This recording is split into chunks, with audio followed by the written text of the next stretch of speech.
It's Friday, and we are glad to have you join in with us this morning for our morning devotion and your faithfulness to listen and Pastor Mark and I's consistency to share. It's a good combination, and it stays our focus on the Lord and His Word and the things that we ought to be learning. Today I want to continue in Philippians, and we're still in the first chapter, but some things that I've been mulling over in my own mind about what does Paul the Apostle pray for in the lives of the Philippians? And I think if Paul prayed for this in the lives of these believers, I would almost say that it's pretty important. And his doctrine and truth and passion for ministry far exceeds most of what we're familiar with. And so what did he say? Here's what Philippians chapter 1, beginning in verse 9 says. And this I pray, that your love may abound still more and more in the knowledge and in all discernment. Verse 10, that you may approve the things that are excellent, that you may be sincere and without offense until the day of Christ, being filled with the fruits of righteousness, which are by Jesus Christ to the glory and praise of God. That's Philippians chapter 1, verses 9 through 11. Let me take you back and just look at these three thoughts here. First of all, he says, I pray that your love would abound. You know, the Bible teaches us that God is love, and Jesus says, if you keep my commandments, there is indication of love in your heart for the Lord. But Jesus also told us to love others as he loved us. And so Paul's first prayer is that we would have and show love to each other. And, you know, this is not, ooey gooey Valentine Day love. This is love in action, words and deeds. It's what we communicate to others by what we say and what we do, that we love them, that we're willing to sacrifice for them. You know, Jesus showed love for us in John 3:16, for God so loved the world that he gave his only begotten Son. And so there's a example of love. Paul in the letter to the Ephesians said, husbands, love your wives as Christ loved the church. There's sacrifice. Well, then the second thing that he talks about here is in verse number 10, that you would approve the things that are excellent. The word approve is interpreted also as prove without the A, but it's also interpreted as discern.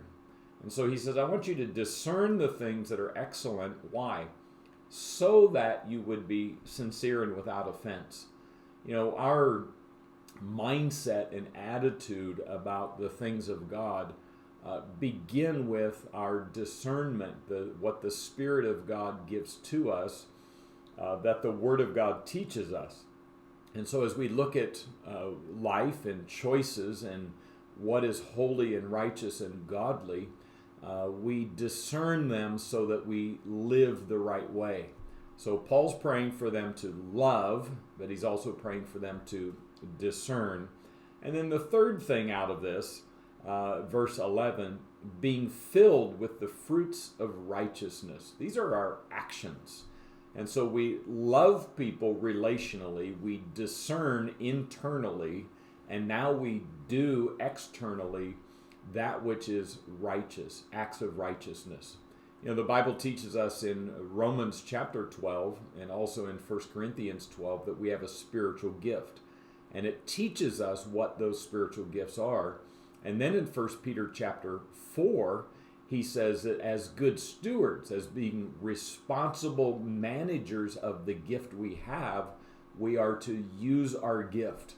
And so what are you doing to serve the Lord these days in showing verse 11, filled with the fruits of righteousness? And so very simple thinking that Paul helped us understand there. And he said, I'm praying for you that you would do these three things. Well, I want to encourage you. You know, this last week we recognized at our church Alpha Pregnancy Center, which is one of our missions that we support, and they're all about life. And you and I have the opportunity to put into practice love, discernment and acts of righteousness. Alpha every year does these baby bottles, and as part of the Sanctity of Human Life Month, our church is collecting these. And if you did not get one, you can pick one up here at the church, or you can donate without even having the baby bottle. But you'll notice it's a bank, and the little space there is for you to put your coins in, and we collect coins for a month, and then we give it back. And this is one of Alpha's greatest fundraisers when we actually do this. And so as a church, we encourage you to participate in this. But if you're watching online, you don't attend here on a regular basis, or you don't have one of these baby bottles, feel free to write a check or drop something off to the church, and make sure you designate it to Alpha, because we want to support human life and Alpha Pregnancy Ministry. And so God bless you on this Friday. Have a great weekend.